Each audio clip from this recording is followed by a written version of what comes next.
Ma sœur m'a jeté son vin au visage et a sifflé, « Tu es un déchet. Tu n'as pas ta place ici. » Tout cela s'est passé lors du gala de mon père. Tout le monde me dévisageait comme si je n'étais rien. Ensuite la mairesse s'est levée pour regarder autour de la salle. Elle a dit, « Vous ne savez vraiment pas qui elle est. » Le silence a englouti toute la salle de bal.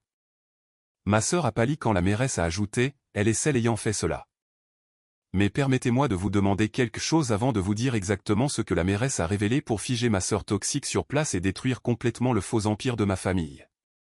Avez-vous déjà été humilié par votre propre chair et sang devant une foule immense? Avez-vous déjà vu votre famille vous traiter comme une personne invisible pour ensuite vous traîner dans la lumière dans le seul but de vous détruire? Dites-moi dans les commentaires d'où vous regardez cette vidéo et quel temps il fait chez vous en ce moment. Je suis sincèrement curieuse de voir jusqu'où mon histoire voyage aujourd'hui. Je m'appelle Sloan. J'ai 31 ans. La nuit où ma sœur Blair a commis l'erreur la plus catastrophique et irréversible de toute sa vie privilégiée restera gravée dans les mémoires. Elle pensait avoir encore affaire à la petite fille effrayée et désireuse de plaire que j'étais autrefois. Elle avait tort. Complètement tort. C'était le 70e anniversaire de mon père Holden. L'événement se déroulait dans une salle de bal d'hôtel excessivement somptueuse au cœur de la ville. C'est le genre d'endroit débordant de lustres en cristal et de sol en marbre poli. Une odeur suffocante de parfum cher mélangée à celle de côte de bœuf rôti flottait dans l'air. Il y avait plus de 200 personnes sur place. Nous parlons de juges et de politiciens locaux ainsi que de magnats de l'immobilier. Il y avait aussi toute une armée de mondains de la haute société ne se souciant que de garder leurs comptes bancaires pleins et leurs salles secrets enterrés. Je me tenais tranquillement dans un coin sombre près d'un immense arrangement floral pour essayer de me fondre dans le décor. Je portais une robe noire simple et élégante sans aucun bijou. Je ne suis pas venu pour manger leur nourriture hors de prix. Je ne suis pas venu pour célébrer un homme m'ayant jeté comme les ordures de la veille. Je suis venu à cause d'une invitation très spécifique arrivée à mon bureau privé 3 jours auparavant. Cette invitation était sur le point de faire exploser une bombe nucléaire sur la réputation immaculée et soigneusement fabriquée de ma famille. Le quatuor à cordes jouait une mélodie de jazz douce et sophistiquée quand Blair m'a finalement repéré. Ma sœur aînée a 35 ans. Elle portait une robe en soie rouge sur mesure coûtant probablement plus cher que ma toute première voiture. Elle arborait un sourire parfaitement peint me rappelant toujours un requin tâtant le terrain avant de tuer. Elle a traversé la salle de bal avec assurance. La foule s'est écartée sur son passage comme pour une membre de la royauté. Elle n'a pas demandé la raison de ma présence. Elle ne m'a pas demandé comment j'allais depuis 7,5 ans d'exil total. Elle s'est simplement arrêtée juste devant moi pour lever son lourd verre en cristal rempli de vin rouge foncé. Elle a ensuite jeté tout le contenu directement sur ma poitrine et mon visage. Le liquide rouge sombre a frappé ma peau avec un choc glacial. Il a éclaboussé mes joues pour tacher mon cou et ruiner instantanément le devant de ma chemise en soie blanche et de ma robe noire. Le bruit du verre renversé et ma forte inspiration étaient si incroyablement forts que l'invité le plus proche a complètement cessé de parler. Le quatuor à cordes a raté une note. Le violoncelliste a regardé sous le choc et la musique s'est maladroitement éteinte dans un silence de mort suffocant. Blair a sifflé, « Tu es un déchet ». Elle s'est penchée si près que je pouvais sentir le gin cher sur son haleine sous l'odeur amère du vin qu'elle venait de jeter. Elle a ajouté, « Tu n'as pas ta place ici. Tu es une tâche pour cette famille.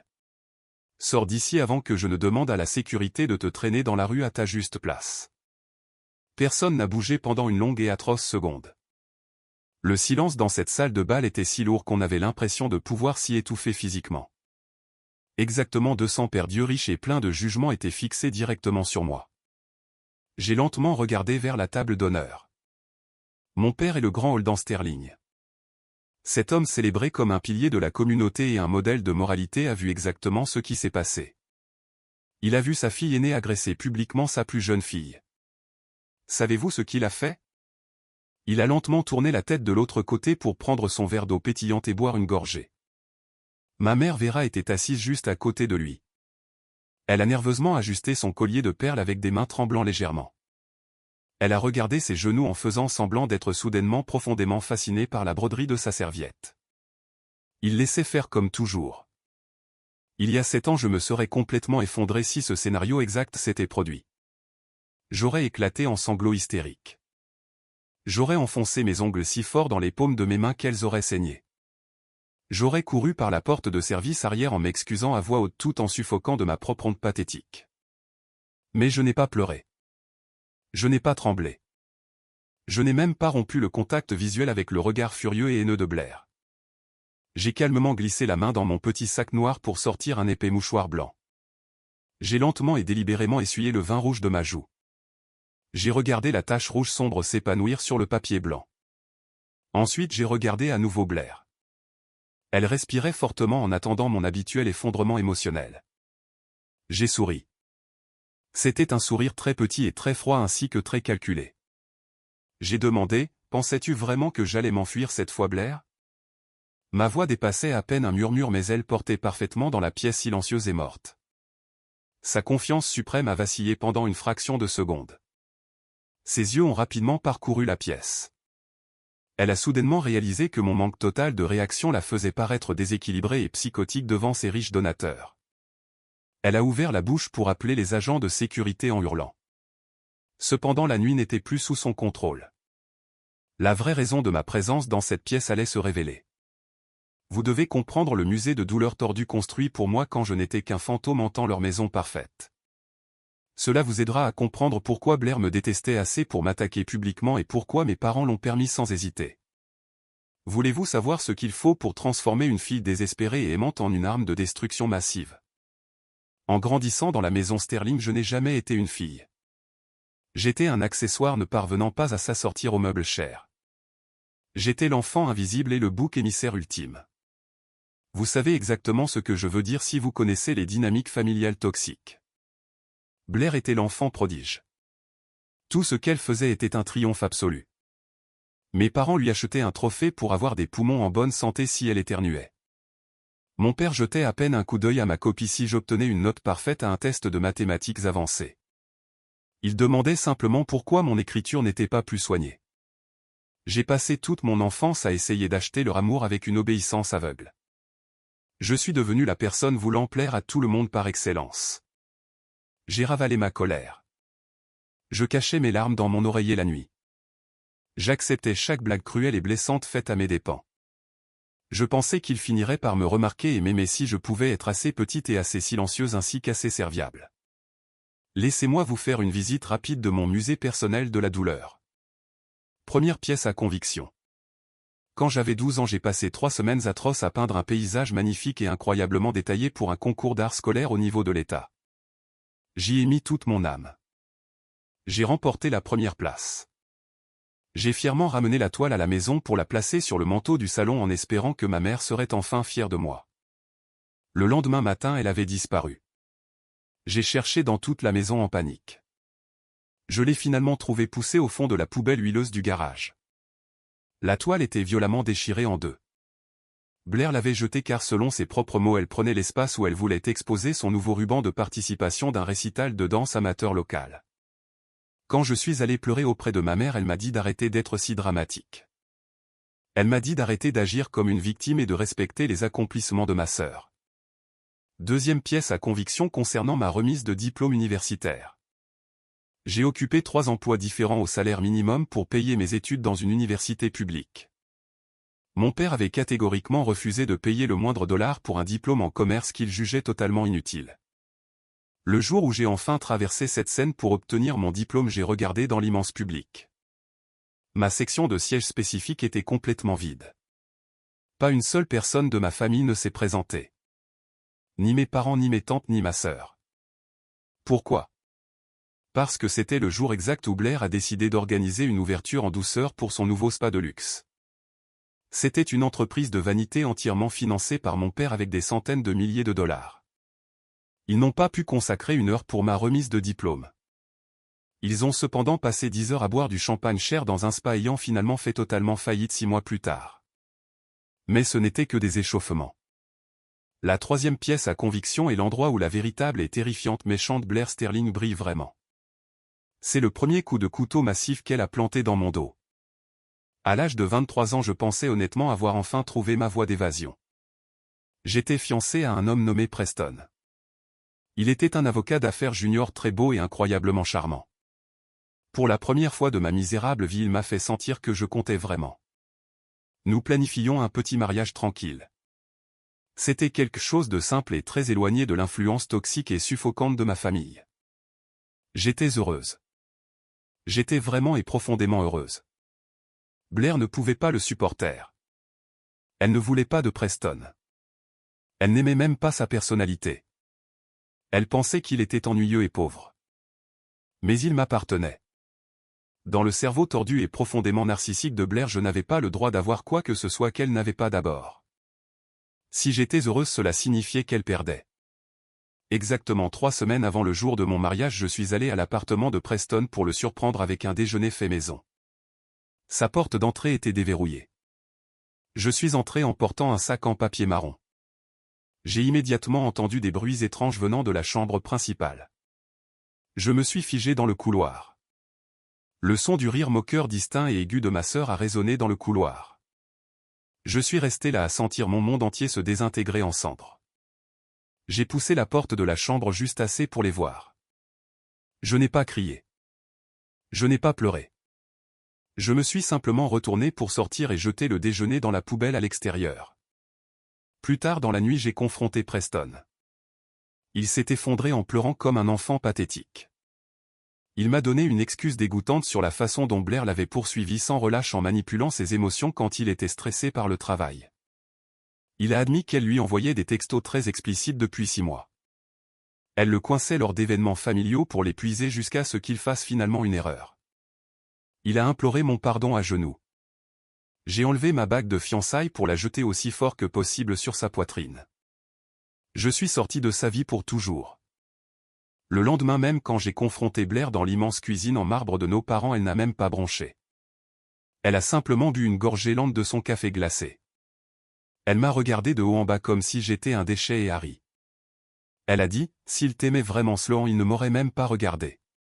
Considère cela comme une énorme faveur. Je t'ai sauvé d'un mariage avec un homme faible. Tu devrais me remercier. Je me suis tourné vers mes parents en attendant qu'ils me défendent enfin pour une fois. Je voulais qu'ils voient à quel point elle était maléfique. Mon père a soupiré lourdement pour se frotter les tempes. Il m'a regardé avec un agacement pur et sans filtre. Il a dit, Sloan, s'il te plaît. Ne fais pas une scène massive et ne ruine pas la réputation de la famille pour un garçon stupide. Preston ne te convenait pas de toute façon. Tu es trop émotive. Laisse tomber. Nous avons un grand gala de charité à planifier pour ce week-end et je ne veux pas vous voir vous chamailler comme de petits enfants. Il se moquait que mon cœur soit complètement brisé. Il ne se souciait que de l'apparence des choses si l'annulation du mariage se retrouvait dans les colonnes des potins mondains locaux. Ce fut le jour exact où j'ai réalisé que ma famille n'était pas seulement aveugle à ses abus. Il participait activement à ma destruction. Mais la trahison avec Preston n'était que le début du cauchemar. Ce que j'ai découvert quelques mois plus tard a prouvé que Blair n'était pas seulement une sœur cruelle et jalouse. Elle était une véritable criminelle. Après l'échec du mariage, j'étais profondément déprimé. Je mangeais à peine et je luttais pour trouver une raison de sortir du lit. Mais j'avais toujours besoin d'un travail pour survivre. Mon père m'a offert un stage de base non rémunéré chez Sterling Horizon Rehab. C'était lors d'un rare moment de ce que je prenais bêtement pour de la pitié. Il s'agissait d'une chaîne massive de centres de réadaptation haut de gamme appartenant à ma famille. Ces centres étaient lourdement financés par le fonds de bienfaisance de notre famille. Ils aidaient soi-disant les patients à faible revenu à obtenir des soins médicaux de première qualité. Blair était la directrice des opérations. J'étais essentiellement son assistante non rémunérée glorifiée faisant tout le misérable travail ingrat qu'elle détestait absolument. J'ai classé des milliers de papiers et organisé des emplois du temps complexes. Je lui apportais aussi ses cafés glacés. Mais être la sœur invisible présente un avantage majeur. Les gens oublient complètement que vous êtes dans la pièce et ils laissent traîner leurs documents hautement sensibles. Un après-midi pluvieux, je marchais dans le couloir de notre clinique principale. J'ai vu Blair tourner une vidéo promotionnelle pour la prochaine campagne de charité hivernale. Elle se tenait à côté de Madame Gable. C'était une femme de 82 ans se remettant lentement d'un grave accident vasculaire cérébral. Madame Gable était incroyablement fragile. Elle tremblait et était clairement épuisée de se tenir sous les chaudes lumières du studio. Le caméraman a dit « Action ». Blair a instantanément affiché son sourire le plus éclatant et le plus écœurant pour serrer fort la frêle vieille femme.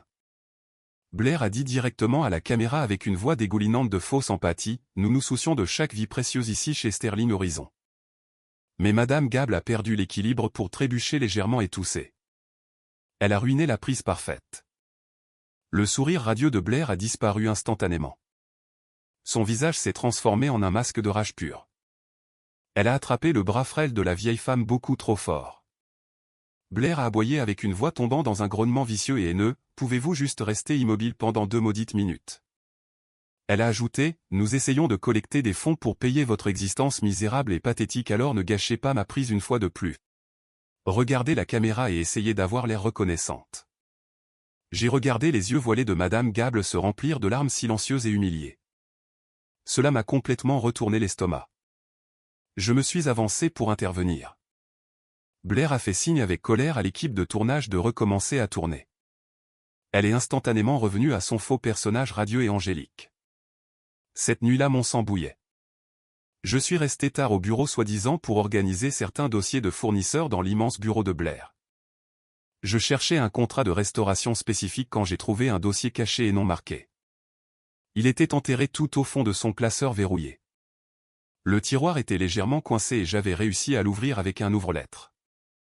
À l'intérieur se trouvaient des centaines de pages de dossiers financiers très complexes. Ils ne correspondaient absolument pas aux registres publics officiels classés par moi tout au long du mois. Je suis naturellement brillante avec les chiffres. C'était mon seul vrai talent. En lisant ces documents denses, les pièces du puzzle se sont emboîtées pour former une image horriblement claire. Blair approuvait des paiements massifs de plusieurs millions de dollars provenant du fonds de bienfaisance. C'était soi-disant pour des subventions aux patients et de nouveaux équipements médicaux ainsi que des réparations d'installations. Mais l'argent n'allait jamais à la clinique. Il était systématiquement transféré à une série de sociétés de conseil louches et de sociétés écrans anonymes. J'ai recoupé les noms des sociétés de conseil en utilisant mon téléphone. L'une d'entre elles s'appelait Solutions Commerciales Apex. Elle avait une adresse sociale répertoriée dans un État voisin. J'ai cherché cette adresse sur des cartes satellites. L'adresse appartenait à un entrepôt complètement vide et abandonné. J'ai creusé plus profondément dans le registre public. Le propriétaire de la société à responsabilité limitée était enregistré sous un prête-nom. Le contact d'urgence figurant sur le registre des entreprises de l'État était un numéro de téléphone connu par cœur. C'était le numéro de téléphone portable personnel de Preston, mon ex-fiancé. C'est à ce moment-là que j'ai réalisé la véritable profondeur de sa maladie. Elle n'avait pas seulement volé mon fiancé pour blesser mes sentiments. Elle l'avait volé parce qu'il était un avocat d'affaires sale et moralement en faillite. Il était parfaitement disposé à l'aider à blanchir des millions de dollars volés à des personnes malades et vulnérables et mourantes. J'ai rassemblé des copies des documents les plus accablants. Je les ai fourrés dans mon sac pour marcher directement vers l'immense bureau d'angle de mon père le lendemain matin même. J'ai claqué l'épais dossier sur son bureau en acajou poli. Je tremblais d'adrénaline pure et de colère justifiée. J'ai exigé, « Papa, tu dois regarder ça tout de suite. » Blair siphonne des centaines de milliers de dollars du fonds de bienfaisance vers des sociétés fictives. Elle travaille avec Preston. C'est une fraude d'entreprise massive. Papa, si les autorités le découvrent, toute la famille ira dans une prison fédérale. Nous devons l'arrêter. Mon père a lentement mis ses lunettes de lecture. Il a ouvert le dossier pour jeter un coup d'œil aux 2 premières pages. Son visage n'a pas changé. Il n'avait pas l'air choqué. Il n'avait pas l'air en colère. Il a calmement fermé le dossier pour le glisser dans le tiroir profond de son bureau et le verrouiller avec une petite clé en laiton. Ensuite il a levé les yeux vers moi avec un regard si froid qu'il pourrait geler de l'eau bouillante. Il a dit en gardant sa voix dangereusement basse et constante, « Écoute-moi très attentivement, Sloan. Ta sœur est le visage public de toute cette entreprise. Elle va obtenir d'importants dons politiques la semaine prochaine et cela doublera notre valeur nette. Penses-tu vraiment et honnêtement que je vais laisser ta pathétique et jalouse vendetta hystérique ruiner sa carrière ?» Je l'ai dévisagé avec la bouche grande ouverte d'horreur pure. J'ai murmuré avec la voix brisée, « Tu savais ? Tu sais qu'elle vole de l'argent à des personnes mourantes. » Il a rétorqué vicieusement, « Je sais exactement comment fonctionne le vrai monde des affaires. C'est quelque chose que tu ne comprends manifestement pas. Blair gère des stratégies fiscales et financières complexes. Tu n'es qu'une petite fille émotionnellement instable et profondément jalouse, encore amère à propos de fiançailles rompues. Si jamais tu souffles le moindre mot de cela à qui que ce soit, je te ruinerai personnellement. Je m'assurerai que personne dans tout cet état ne t'embauche jamais. Je vais t'enterrer. Est-ce que tu me comprends? Il l'a choisi. Il a choisi le mensonge. Il a choisi l'argent sale. Je suis sorti de son bureau en ayant l'impression d'étouffer. J'ai réalisé que toute ma famille était un syndicat criminel. Mais ils n'avaient pas fini de me détruire. Ils avaient besoin d'un moyen infaillible pour garantir mon silence absolu en permanence. Le destin leur a remis l'arme parfaite. Quelques semaines plus tard, après l'horrible confrontation avec mon père, ma vie est devenue complètement incontrôlable. J'étais déprimé et isolé ainsi que complètement coupé émotionnellement des personnes censées me protéger. Dans un moment de faiblesse absolue et de solitude extrême, j'ai ressenti un besoin désespéré d'une quelconque validation humaine. Je suis allé dans un bar miteux local pour avoir une brève aventure sans signification avec un gars nommé Jackson. C'était quelqu'un à peine connu depuis l'université. Ce fut une erreur stupide et imprudente commise par une fille complètement brisée. J'essayais de ressentir autre chose qu'une douleur émotionnelle écrasante. Un mois plus tard, je me tenais dans les toilettes exiguës et sales d'une station-service. Je regardais fixement un bâtonnet en plastique bon marché. Il y avait 2 lignes roses. J'étais enceinte. Quand j'ai retrouvé Jackson pour lui annoncer la nouvelle, son visage est devenu tout blanc. Il a paniqué. Il a immédiatement bloqué mon numéro de téléphone pour quitter son emploi à temps partiel dans un petit restaurant local. Il a littéralement déménagé hors de l'État en 3 jours. J'étais tout à fait seul. Je portais un enfant sans absolument aucun argent, ni travail, ni système de soutien. Je n'avais pas d'autre choix que d'en parler à mes parents. J'ai bêtement pensé que la nouvelle d'un petit enfant adoucirait peut-être leurs cœurs endurcis. J'ai cru que l'innocence d'un bébé les pousserait à m'aider à organiser ma vie. Je me tenais dans le grand hall d'entrée de notre immense domaine familial. Mes mains tremblaient violemment pendant ma confession à mes parents au sujet de ma grossesse. Blair se tenait à mi-chemin du grand escalier majestueux. Elle sirotait nonchalamment un smoothie détox vert. Ma mère a poussé un grand halètement pour couvrir sa bouche avec une horreur exagérée. Le visage de mon père a pris une teinte violette violente jamais vue auparavant. Mon père a hurlé, « Un enfant bâtard ?» Sa voix grave résonnait agressivement sur les sols froids en marbre. Il a crié, « Tu es une honte absolue et dégoûtante. Tu couches à droite et à gauche comme une fille facile pour ramener cette sale honte dans ma maison. » J'ai pleuré, « J'ai peur papa. » Des larmes chaudes coulaient sur mon visage. J'ai dit, « J'ai besoin d'être juste pour un petit moment. » Blair a descendu lentement les escaliers. Ses talons chers claquaient sèchement comme un métronome funeste. Elle a dit, « Tu n'as pas besoin d'être Sloan. Tu as besoin d'être institutionnalisé en permanence. Tu agis comme une folle depuis que Preston t'a largué. Tu as inventé des mensonges psychotiques sur mes comptes bancaires et maintenant ça.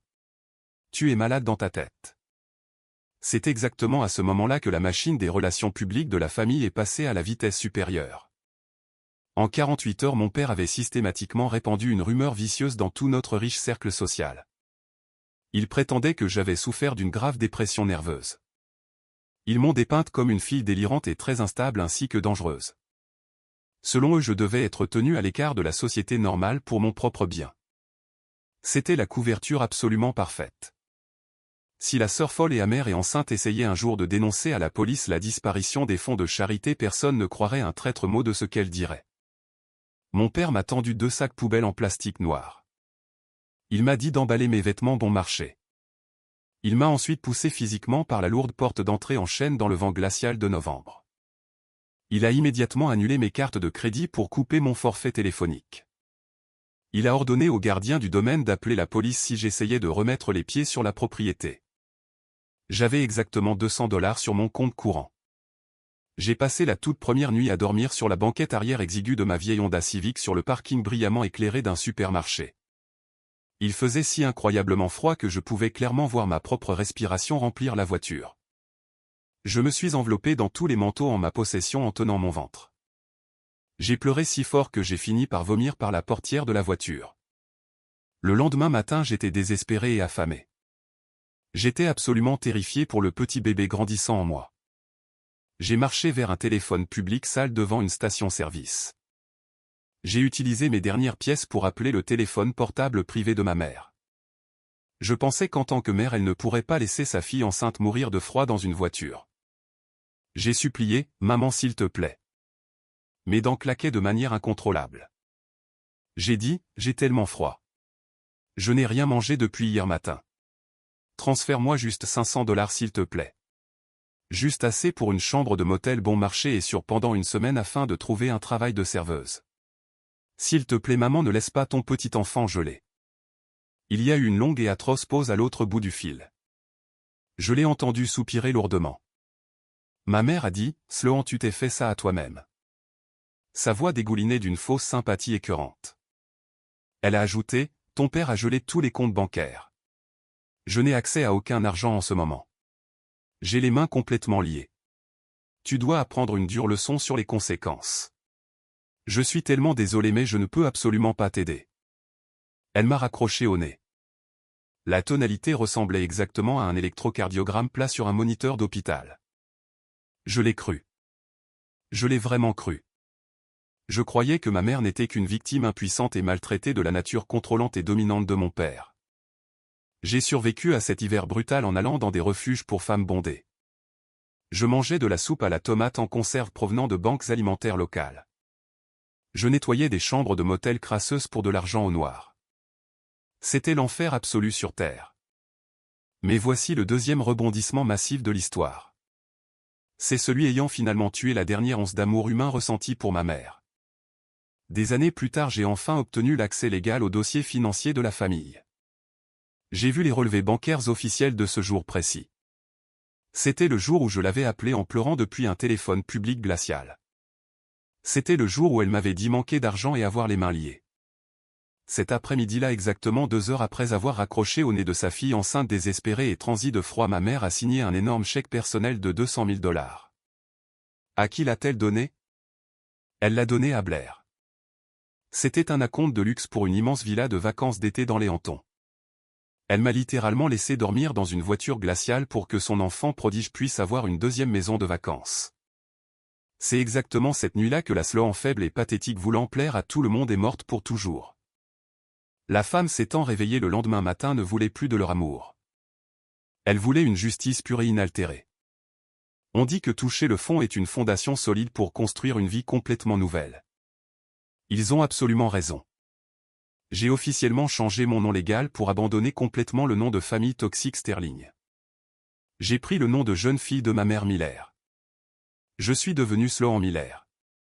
J'ai fait des gardes de nuit épuisantes dans un restaurant graisseux pour payer le loyer d'un tout petit appartement. Pendant la journée j'étudiais comme si ma vie en dépendait car c'était vraiment le cas. Ma magnifique et parfaite fille Harper est née. En tenant sa petite main fragile dans cette chambre d'hôpital caritatif stérile et éclairée au néon j'ai fait un vœu silencieux et incassable. Je ne laisserai plus jamais personne nous rabaisser. J'ai utilisé mon talent naturel et intense pour les chiffres complexes afin d'obtenir une bourse d'études complète. J'ai obtenu mes certifications avancées en analyse de risque et en jury comptabilité. J'ai commencé à faire des consultations pour de petites entreprises locales. J'étais complètement acharné. Je travaillais 80 heures par semaine. J'étais brillante pour trouver les fuites financières cachées et exposer les fraudes d'entreprise. En moins de 5 ans j'avais construit mon propre cabinet Miller et Associés.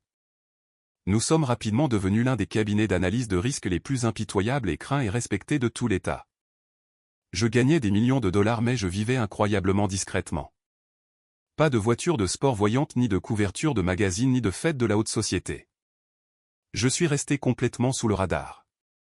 La famille Sterling pensait probablement à ma mort dans un fossé ou à mon enfermement permanent dans un asile d'aliénés. Ils n'avaient absolument aucune idée qu'un prédateur suprême massif grandissait dans l'ombre. Lorsque j'ai décroché mon premier contrat de conseil en entreprise massive j'ai pris 1 500 000 $ de mon propre argent durement gagné. J'ai discrètement créé une fiducie sans droit de regard appelée Fondation Down. J'ai utilisé cet argent de manière anonyme pour rembourser intégralement tous les patients à faible revenu et les familles désespérées volées par l'escroquerie caritative de Blair. Je l'ai fait parce que c'était la chose moralement juste à faire. Je savais aussi qu'éloigner les services fiscaux des victimes était la toute première étape pour construire un piège parfait et inéluctable pour ma sœur. Un mardi après-midi pluvieux un homme est entré avec confiance dans mon bureau privé. Son nom était Declan. Il était un célèbre journaliste d'investigation indépendant. Il avait la féroce réputation de détruire totalement les politiciens corrompus et les directeurs généraux malhonnêtes. Il a lâché un épais dossier non marqué directement sur mon bureau. Declan s'est assis nonchalamment sur ma chaise en cuir. Il a dit, « Je suis de près un vaste réseau de blanchiment d'argent directement lié à Sterling Horizon Rehab. Mes sources internes disent que vous êtes la meilleure experte comptable judiciaire de l'État mademoiselle Miller ou devrais-je dire mademoiselle Sterling. » Je n'ai pas bronché. J'ai lentement ouvert le dossier. Tout y était. Les fausses factures de Blair et les sociétés écrans offshore ainsi que la pourriture profonde traversant tout l'empire de ma famille s'y trouvaient. J'ai demandé en gardant un visage parfaitement neutre, « Pourquoi m'apporter ces informations ?» Declan s'est penché en avant pour répondre, « Parce que vous êtes la seule personne en vie à savoir exactement comment ils opèrent de l'intérieur.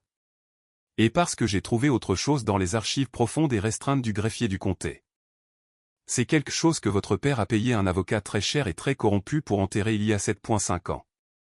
Il a fait glisser un document unique et jauni et officiellement estampillé sur le bureau. Je l'ai regardé et mon souffle s'est violemment bloqué dans ma gorge. C'était le 3e rebondissement massif de ce cauchemar.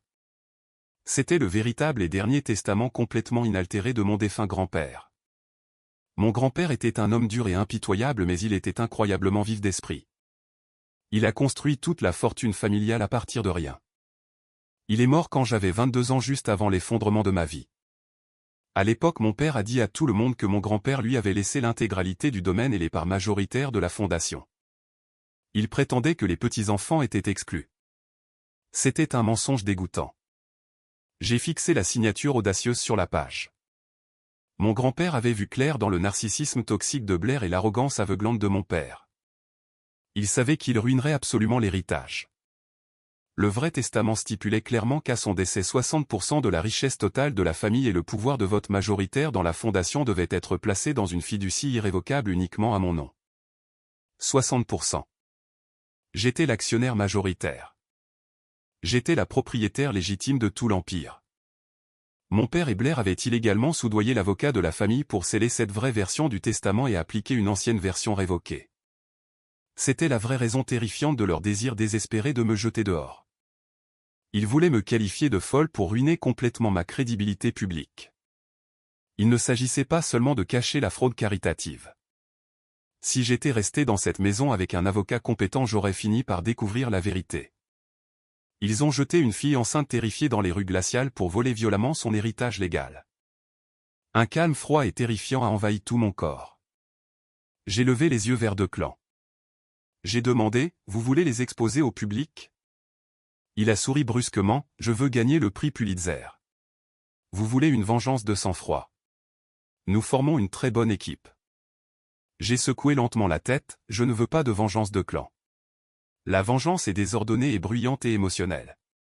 Je veux un audit complet et dévastateur. » Pendant les 6 longs mois suivants, Declan et moi avons travaillé dans un secret absolu et paranoïaque. Nous avons tracé de manière obsessionnelle chaque dollar volé par Blair. Plus nous creusions dans les serveurs, plus cela devenait totalement dégoûtant. Mais c'est seulement après avoir finalement piraté le registre offshore associé aux sociétés écrans que j'ai trouvé le 4e rebondissement. C'est celui ayant glacé mon sang et m'ayant donné envie de la détruire. Nous étions assis dans mon bureau sombre à 2 heures du matin en mangeant de la pizza froide. Nous regardions intensément un registre bancaire offshore décrypté sur mon moniteur lumineux. Declan a le visage pâle. Il a pointé l'écran avec son stylo et a dit, « Regardez attentivement les noms des propriétaires sur ces 3 comptes spécifiques. » Je me suis penché. Les comptes détenant actuellement les millions volés de la fondation n'étaient pas enregistrés au nom de Blair Sterling. Ils n'étaient pas enregistrés au nom de Preston. Ils étaient légalement enregistrés au nom de Sloan Sterling. Mon cœur a battu violemment contre mes côtes. J'ai rapidement affiché les documents numérisés de constitution des sociétés. Ma signature y figurait. Il s'agissait plutôt d'une copie parfaitement falsifiée de ma signature. Elle avait été utilisée pour ouvrir des comptes offshore illégaux et signer des déclarations de revenus hautement frauduleuses. Blair ne se contentait pas de voler de l'argent pour acheter des chaussures chères. Elle avait passé les 7 dernières années à construire méticuleusement une énorme trace écrite pour me piéger complètement pour chaque crime fédéral commis par elle. Son plan était du génie maléfique. Si les services fiscaux ou le Bureau fédéral d'investigation perquisitionnaient la fondation un jour, Blair pleurerait de fausses larmes hystériques. Elle remettrait les documents montrant que sa sœur mentalement instable et en fuite avait secrètement orchestré toute la fraude avant de disparaître. Elle prévoyait de me laisser porter le chapeau. Elle prévoyait de m'envoyer dans une prison fédérale pendant des décennies pendant qu'elle serait assise dans sa villa d'Ehanton. Elle boirait des margaritas en jouant la victime. Elle ne voulait pas seulement mon départ. Elle me voulait enterrer vivante dans une cellule en béton. Declan m'a regardé avec une profonde inquiétude pour dire « Nous avons plus qu'assez de preuves pour aller directement voir le Bureau fédéral d'investigation tout de suite. Nous pouvons la faire arrêter et menotter d'ici demain matin. » J'ai dit d'une voix dangereusement calme « Non. La livrer à la police au milieu de la nuit est beaucoup trop facile. Elle opère dans l'obscurité. Je veux la tirer de force dans la lumière aveuglante. Je veux lui enlever la seule chose dont elle se soucie vraiment, à savoir son riche public. » Exactement 2 semaines plus tard, une épaisse et coûteuse enveloppe couleur crème est arrivée à mon bureau. Elle était formellement adressée à Sloan Miller, directrice générale de Miller et Associés. À l'intérieur se trouvait une invitation exclusive pour invités de marque. C'était pour le gala du 70e anniversaire de Holden Sterling. L'événement était publiquement présenté comme une collecte de fonds caritative massive. Blair et mon père n'avaient absolument aucune idée que Sloan Miller était la fille violemment jetée par eux. Ils invitaient activement cette experte comptable mystérieuse et couronnée de succès à des réunions d'entreprise pour obtenir le soutien financier de son cabinet. Declan avait utilisé ses profondes connexions politiques pour s'assurer de l'ajout de mon cabinet au sommet absolu de la liste des invités de marque. Mon siège était juste à côté de la mairesse Cassidy. C'est une femme puissante célèbre pour sa politique de tolérance zéro absolue sur la corruption d'entreprise. J'ai acheté une simple et belle robe noire incroyablement chère. J'ai engagé une babysitter de confiance pour Harper. J'ai mis le testament original et les signatures falsifiées et les vrais registres bancaires sur une clé USB argentée fortement cryptée. Je marchais directement dans la fosse au lion, mais je n'étais plus la proie sans défense. J'étais le chasseur. Cela nous ramène directement à la salle de bal étouffante. Le vin glacial coule de mon menton. Ma sœur me regarde avec une haine pure en attendant mon effondrement. Le silence s'étire si fort qu'on croirait entendre les verres en cristal sur les tables se briser violemment. Blair s'est moquée de ma réaction calme. Elle a hurlé « Qui a laissé entrer ce déchet ici ?» Elle a regardé frénétiquement les gardes de sécurité se tenant près des grandes doubles portes. Elle a crié « Sortez-la immédiatement. Elle est malade mentale. Elle s'introduit illégalement. » Les gardes ont commencé à marcher rapidement vers moi. Mon père avait l'air immensément soulagé. Ma mère a détourné le regard. Blair a souri avec son sourire acéré en pensant vraiment avoir gagné une fois de plus. C'est à ce moment-là que le bruit fort et sec d'une chaise raclant violemment le sol en marbre a résonné dans la pièce comme un coup de feu. La mairesse Cassidy s'est levée. C'était une femme grande et imposante imposant une autorité absolue et incontestable. Elle n'a pas regardé les gardes en approche. Elle a regardé directement Blair. La mairesse a ordonné « Arrêtez-vous là ». Sa voix ressemblait à un lourd fouet claquant dans la pièce silencieuse. Les gardes de sécurité se sont figés instantanément. Blair a cligné des yeux avec son faux sourire vacillant de confusion. Blair a balbutié frénétiquement en prenant sa voix douce et professionnelle approuvée par les relations publiques « Madame la mairesse, je m'excuse pour l'interruption. C'est juste un membre de la famille profondément troublé ayant besoin d'une aide psychiatrique. Nous allons régler cela discrètement. » La mairesse Cassidy a fait un pas lent et délibéré loin de sa table. Elle a regardé autour de toute la pièce en établissant un contact visuel direct avec les personnes les plus riches et les plus puissantes de la ville. La mairesse a demandé avec un ton teinté de dégoût brut et absolu « Vous ne savez vraiment pas qui elle est, n'est-ce pas ?» Le visage de Blair a perdu toutes ses couleurs. Elle est devenue complètement pâle. On aurait dit qu'elle venait de voir un fantôme. Blair a demandé avec la voix tremblant légèrement « De quoi parlez-vous ?»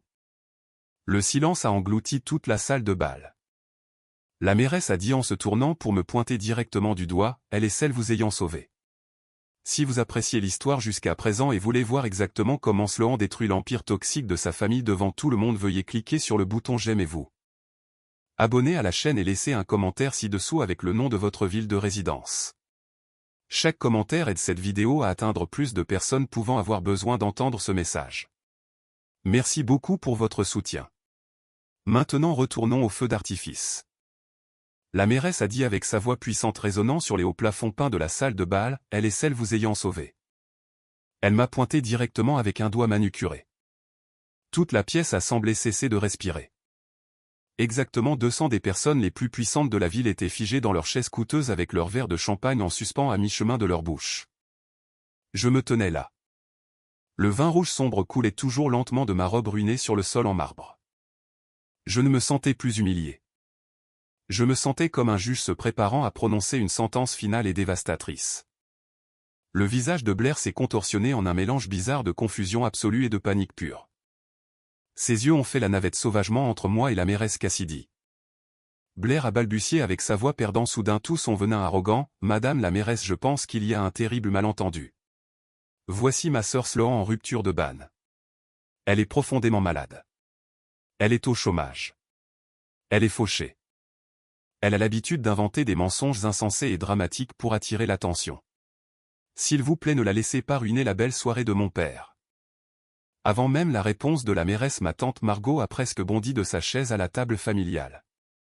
Tante Margot était l'ultime complice. C'était une femme ayant passé toute sa misérable vie à lécher les bottes de mon père juste pour rester dans ses bonnes grâces.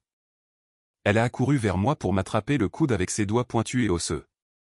Tante Margot m'a sifflé à l'oreille en essayant de me tirer physiquement vers la sortie, « Sloan, aie un peu de respect pour toi-même et rentre chez toi tout de suite.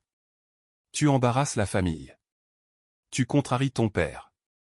Pars avant que les choses n'empirent pour toi. » Je n'ai pas bougé. J'ai lentement tourné la tête pour regarder sa main en forme de griffe serrant mon bras. Je lui ai lancé un regard si complètement dénué d'émotion qu'elle a instantanément lâché prise pour faire un pas en arrière en tremblant visiblement. La mairesse Cassidy a fait un pas vers le centre de la pièce pour annoncer « Personne ne va nulle part, Margot. Il n'y a absolument aucun malentendu ici. Votre charmante directrice des opérations vient de jeter du vin au visage de la bienfaitrice la plus importante de cette fondation. » Un halètement collectif a parcouru la foule. Mon père Holden s'est lentement levé de la table d'honneur. Son visage était gris.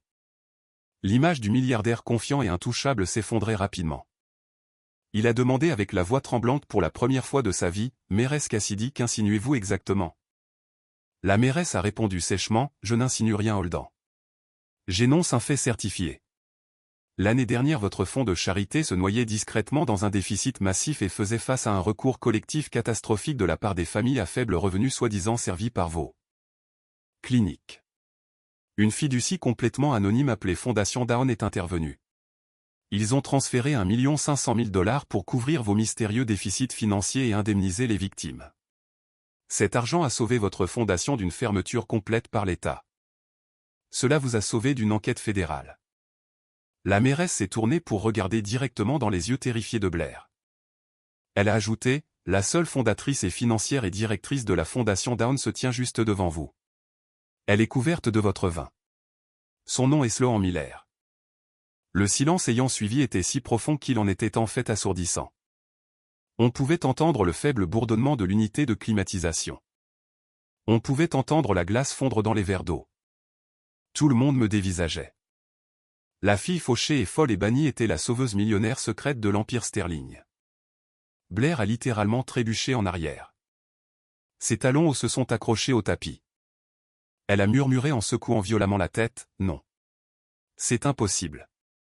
C'est un mensonge. Elle n'a pas un sou à son nom. Elle a vécu dans sa voiture. Elle est une moins que rien pathétique. » J'ai enfin pris la parole.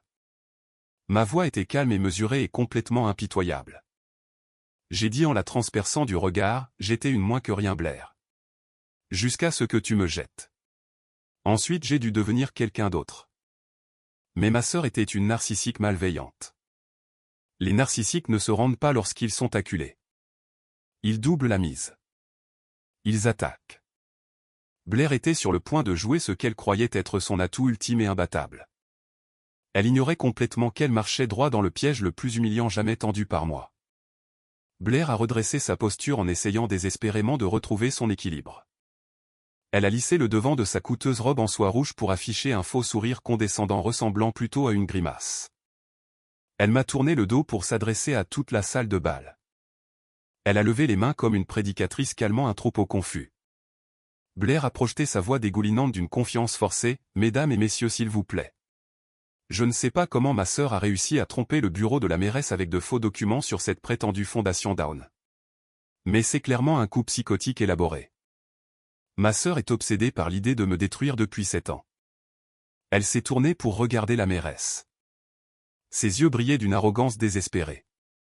Blair a déclaré fermement, « Madame la mairesse, vous êtes complètement manipulée par une femme très malade.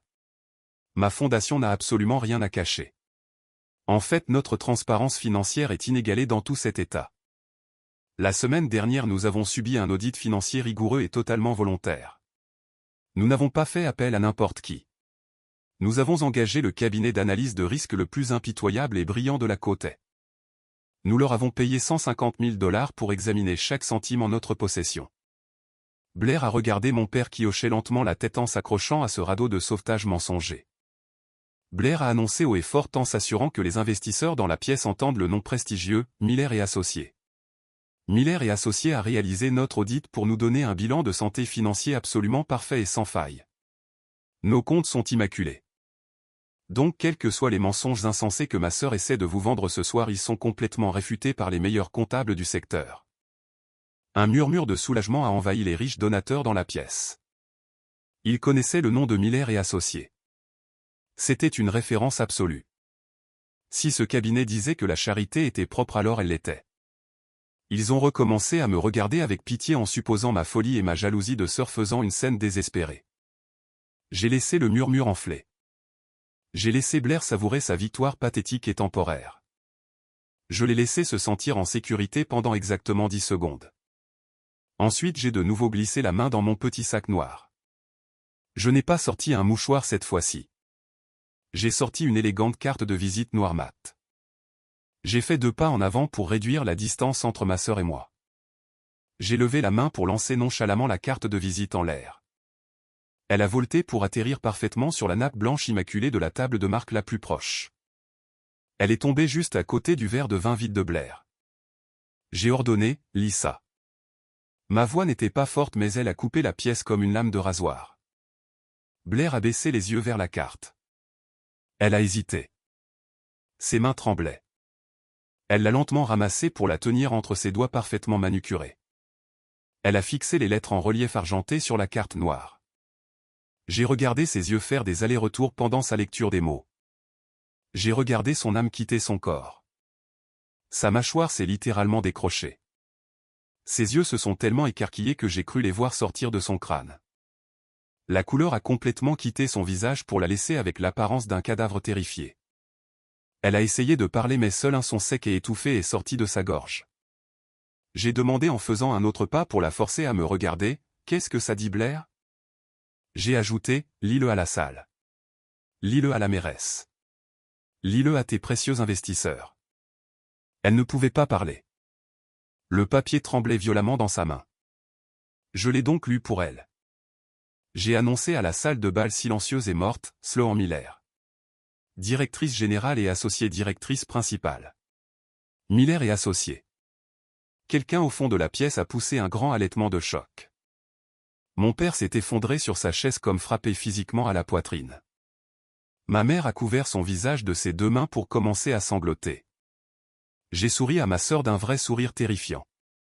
J'ai dit doucement, « Merci Blair. Merci d'avoir payé mon cabinet 150 000 $ de ton propre argent pour nous accorder un accès légal total et sans restriction à tous tes registres privés et tes disques durs cachés et tes comptes offshore. Mes jeunes associés ont vraiment apprécié leur temps dans ton bureau. Tu avais raison sur une chose. Miller et Associés est le cabinet le plus impitoyable de la côte et nous avons absolument tout trouvé. » Blair hyperventilait. Elle a halté en serrant sa poitrine, « Tu ne peux pas faire ça. C'est un conflit d'intérêts. C'est illégal. » J'ai répondu calmement, « C'est tout à fait légal lors de la signature d'un contrat contraignant renonçant à ton droit à la vie privée. Et c'est tout à fait légal quand la directrice générale du cabinet agit en tant que lanceuse d'alerte autorisée pour le gouvernement fédéral. Tu as amené le cheval de Troie directement dans ton propre château Blair. Tu m'as payé pour construire ton cercueil. Mais je n'avais pas fini. Le piège s'est refermé mais le coup mortel final restait à venir. Découvrir la fraude caritative n'était que l'entrée. Exposer son plan malade et tordu pour me faire accuser de ces crimes était le plat principal et j'avais apporté les preuves. L'atmosphère dans la salle de bal était passée du silence choqué à la panique chaotique absolue. Les riches donateurs réalisaient leur présence au milieu d'une scène de crime fédéral massive. Les gens sortaient leurs smartphones coûteux. Ils envoyaient furieusement des messages à leurs avocats et conseillers financiers. Ils se bousculaient pour prendre leur distance avec le nom de famille Sterling avant la diffusion de la nouvelle. Blair était complètement acculé. Sa réputation parfaite se réduisait en cendres juste devant ses yeux. Mais elle était une Sterling et un Sterling n'admet jamais la défaite jusqu'à l'absence totale d'autre option. J'ai mis la main dans mon sac pour la 3e et dernière fois. J'ai sorti une petite et lourde clé USB argentée. Je l'ai tenue entre mes doigts pour que toute la pièce puisse la voir attraper la lumière des lustres. J'ai annoncé avec ma voix résonnant d'une autorité absolue, sur ce minuscule morceau de métal se trouve la vérité complète et non éditée. Elle contient le vrai et dernier testament original de mon grand-père. Mon père et ma sœur l'ont illégalement supprimé pour voler ma participation majoritaire de 60% dans tout cet empire. Mon père a laissé échapper un gémissement pathétique pour enfouir son visage dans ses mains. J'ai continué en faisant un pas vers Blair, elle contient également les adresses des protocoles Internet et les journaux de virements bancaires ainsi que les documents de signature falsifiés. Ces preuves démontrent l'ouverture délibérée par ma sœur de sociétés écrans offshore à mon nom. Elle n'a pas seulement volé des millions de dollars à des patients mourants. Elle a passé 7 ans à me piéger méticuleusement pour ça. Son plan était de me laisser aller dans une prison fédérale pour le reste de ma vie en cas d'arrestation. Le dégoût dans la pièce était palpable. La mairesse Cassidy a regardé Blair comme un insecte répugnant. Les yeux de Blair se sont verrouillés sur la clé USB argentée. Elle a réalisé que ce minuscule morceau de métal était la seule chose se dressant entre elle et une peine de prison de 10 ans. Ses instincts de survie se sont déclenchés en annulant tout sens de la logique ou de la bienséance.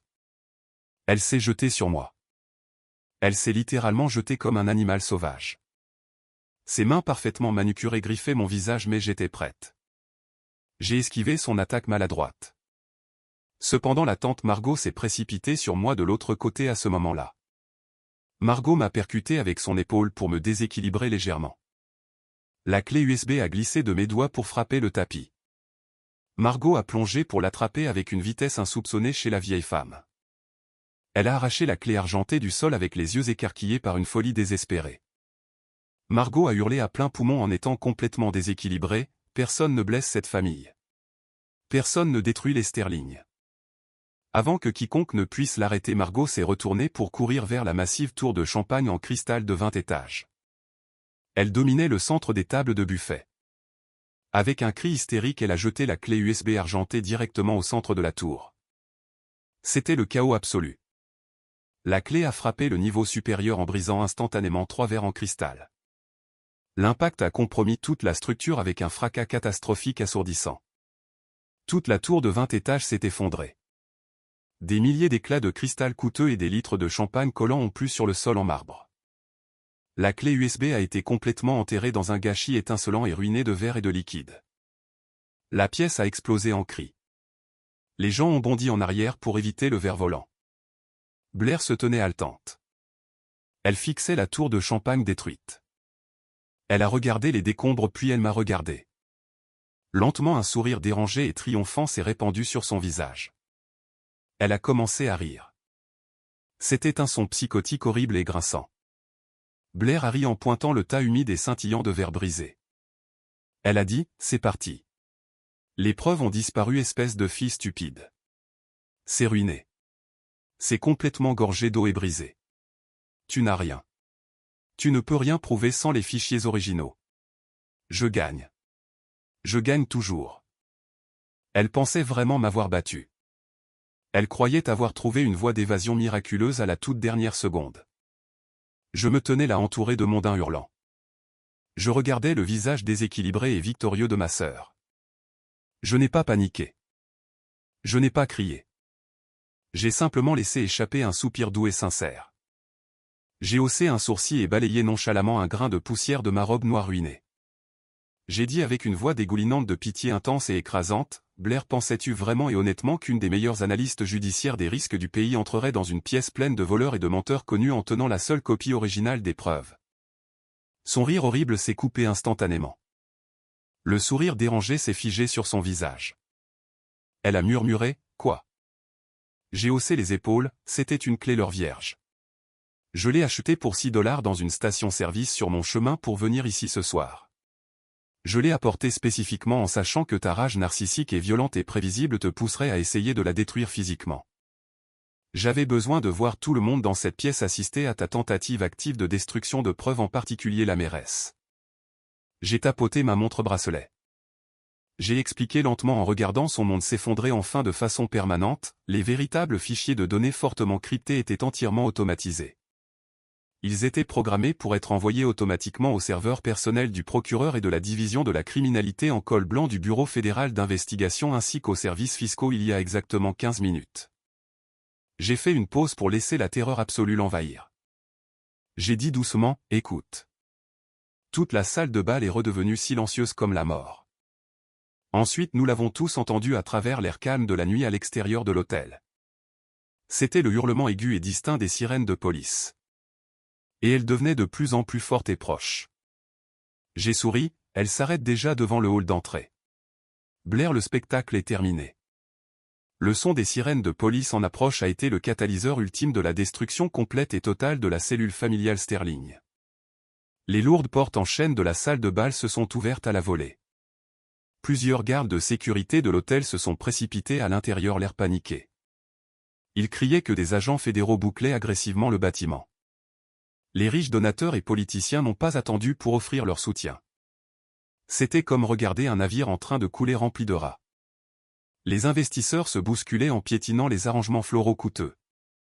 Ils sortaient leur téléphone pour annuler leurs chèques de dons massifs et appelaient furieusement leurs équipes de gestion de crise. Personne ne voulait être pris dans la même pièce qu'une descente fédérale. En quelques minutes, l'empire scintillant et étouffant construit par mon père sur des mensonges et de l'intimidation s'est réduit à une foule paniquée hurlant et courant vers les sorties de secours. Mais la justice poétique la plus belle de toute la nuit a été de voir la soi-disant loyale famille Sterling se retourner complètement les uns contre les autres comme des loups affamés. Les lumières clignotantes rouges et bleues des voitures de police ont commencé à illuminer les voilages des fenêtres de la salle de bal. Mon père a alors craqué. Il a réalisé que son héritage et ses milliards et sa liberté s'évaporaient tous en temps réel.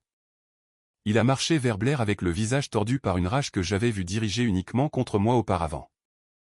Mon père a hurlé sur Blair, espèce d'idiote stupide et arrogante et imprudente. Il a levé la main pour la gifler si fort au visage que le son sec a résonné par-dessus le chaos.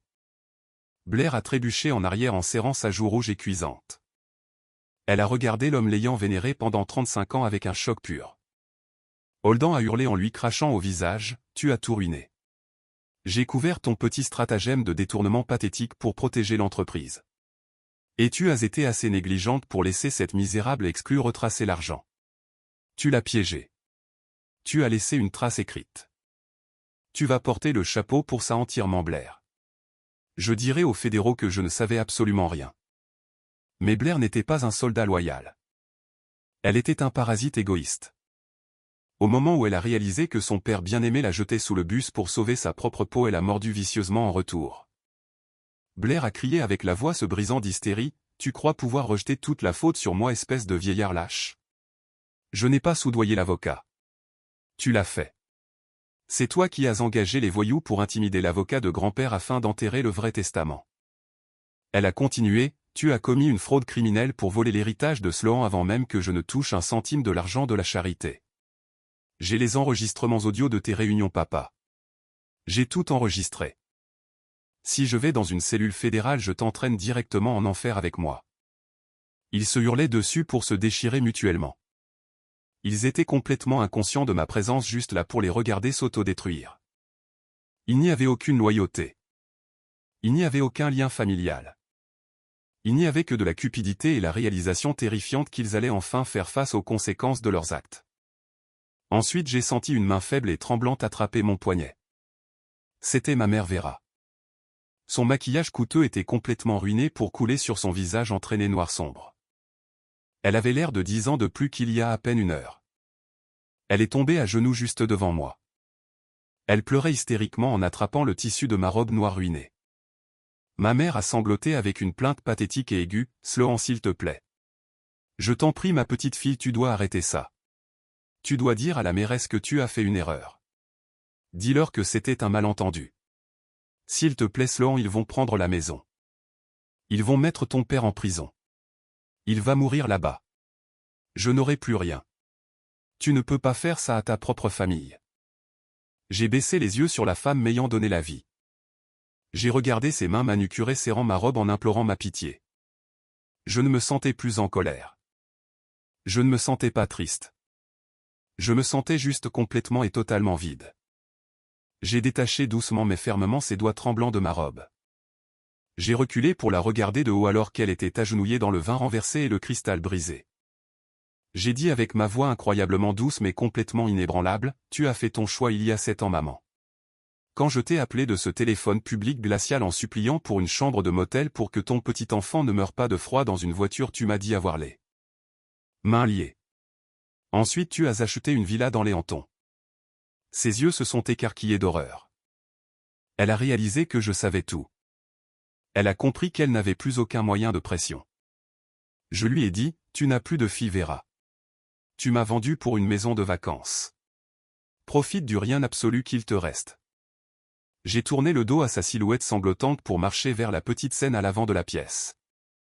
Les agents fédéraux en coupe-vent sombre prenaient activement les portes d'assaut maintenant. Ils criaient des ordres en brandissant des mandats.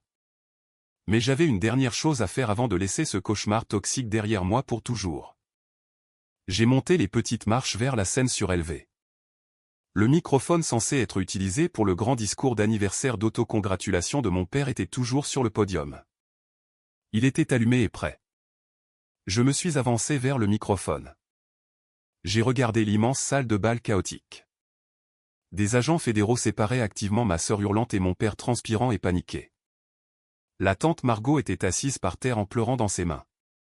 Les invités restants n'ayant pas réussi à s'échapper se tenaient contre les murs. Ils regardaient l'Empire s'effondrer en temps réel. J'ai tapoté le microphone. Le bruit sourd a résonné dans les énormes haut-parleurs pour couper à travers les cris et le chaos. Tout le monde, y compris les agents fédéraux, a fait une pause pour lever les yeux vers moi. Je me tenais droite. Je n'ai pas essayé de cacher l'énorme tache de vin rouge sombre couvrant ma poitrine. Je la portais comme un insigne d'honneur absolu. C'était la preuve physique de leur cruauté et le symbole indéniable de ma survie. J'ai parlé dans le microphone, mon nom est Sloan Miller. Ma voix était stable et puissante ainsi que complètement ininterrompue. J'ai ajouté, et je veux clarifier parfaitement une chose pour tout le monde dans cette pièce avant mon départ. J'ai regardé directement mon père étant agressivement menotté par 2 grands agents. J'ai dit, je ne suis pas venu ici ce soir pour recevoir des applaudissements. Je ne suis pas venu ici parce que je voulais votre argent ou votre amour conditionnel pathétique. Je suis venu ici parce que des personnes incroyablement vulnérables avec beaucoup moins de pouvoir que quiconque dans cette pièce étaient activement blessées. Et les personnes censées les protéger espéraient les voir simplement se taire et mourir dans l'obscurité. J'ai déplacé mon regard vers Blair. Elle pleurait de manière incontrôlable pendant qu'un agent lui lisait ses droits. J'ai passé toute mon enfance à m'entendre dire de me faire plus petite pour que ma sœur puisse briller. J'ai passé ma vie à m'entendre dire que ma vérité dérangeait l'image parfaite de cette famille. Ce soir ma sœur m'a jeté un verre de vin au visage pour me dire que j'étais un déchet et que je n'avais pas ma place ici. J'ai pris une profonde inspiration. Je sentais le poids écrasant des 31 dernières années se soulever enfin de mes épaules. J'ai dit avec un sourire sincère illuminant mon visage, elle avait tout à fait raison. Je n'ai pas ma place dans une pièce où l'amour est une transaction et où la cruauté est une stratégie commerciale. Je n'ai pas ma place à une table où les victimes sont réduites au silence pour protéger les égos de monstres. Je n'ai pas ma place dans cette famille. Je les ai tous regardés une dernière fois. La tour de champagne brisée et la mer en pleurs et les milliardaires menottés. J'ai conclu doucement, je vous rends votre lumière. J'espère que vous l'apprécierez dans le noir. J'ai éteint le microphone. J'ai descendu les marches de la scène en contournant les agents fédéraux m'ayant fait un signe de tête avec un respect silencieux. Je n'ai pas regardé en arrière. J'ai marché droit à travers les doubles portes en chêne massive de la salle de bal puis à travers le grand hall de l'hôtel. J'ai poussé les portes tournantes en verre pour sortir dans l'air frais et vif de la nuit. La ville était calme à l'extérieur. Les lumières clignotantes de la police peignaient la rue d'une lueur rythmique rouge et bleu mais je les ai à peine remarquées. J'ai pris une énorme inspiration profonde de l'air glacial. Cela avait le goût d'une liberté pure et absolue. J'ai sorti mon téléphone pour regarder l'écran de verrouillage. C'était une photo de ma magnifique fille Harper souriant avec de la peinture étalée sur le nez. J'ai murmuré à l'écran, je rentre à la maison bébé. J'ai descendu la rue avec mes talons au claquant contre le béton.